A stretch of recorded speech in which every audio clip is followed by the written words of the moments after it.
One piece के world का सबसे बड़ा सीक्रेट, मारिजोआ का नेशनल ट्रेजर। लेकिन क्या ये कोई आइटम है या एक इंसान? डोफ्लेमिंगो के पास इतनी पावर क्यों थी? और क्या ओपी नो एमाई से इमू बनने का प्लान था? चलिए डिकोड करते हैं इस इनसेन थ्योरी को।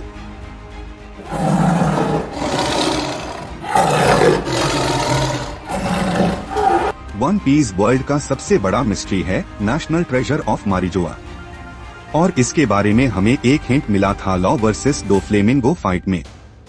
लेकिन ओड ने उस टाइम पे एक ऐसा क्लू दिया था जो हम सबके सामने था, फिर भी हम समझ नहीं पाए।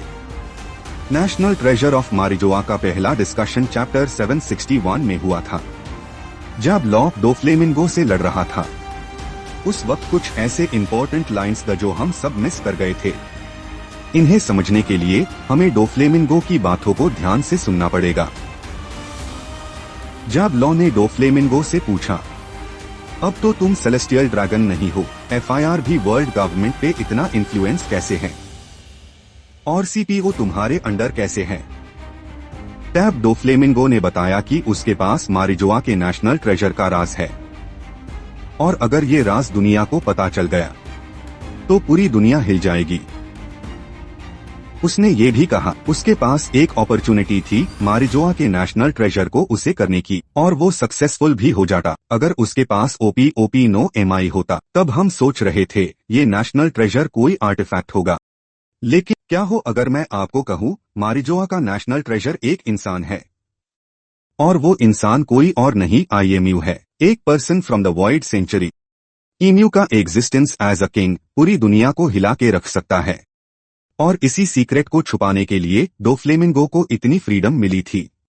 It all makes perfect sense ना? और OPNOMII डोफ्लेमिंगो को किंग बना सकता था by using the national treasure, मतलब EMU के साथ बॉडी स्वैप करके। डोफ्लेमिंगो का प्लान सिंपल था, वो पायरेट किंग नहीं बनना चाहता था, उसका एम था प्योर वर्ल्ड को कंट्रोल करना। पहले खुद को इमॉर्टल बनाना और फिर ईमो के साथ बॉडी स्वैप करके वर्ल्ड गवर्नमेंट का असली मलिक बन जाना। हो सकता है ईमो ने भी ओपी नो मी का उसे किया हो, खुद को इमॉर्टल बनाने के लिए। जैसे इवंकोव ने कहा था, ईमो अपनी बॉडी चेंज करता है, और शायद इसीलिए ओडा ने अभी तक ईमो की ट्रू आइडेंटिटी हिडन रखी है। तो क्या ये थ्योरी आपको लॉजिकल लगती है? क्या डोफ्लेमिंगो का अल्टीमेट गोल IMU बनना था? कमेंट करके बताएं अपनी थ्योरी। और ऐसे हाई वन पीस के माइंड ब्लोइंग थ्योरीज के लिए सब्सक्राइब जरूर करें।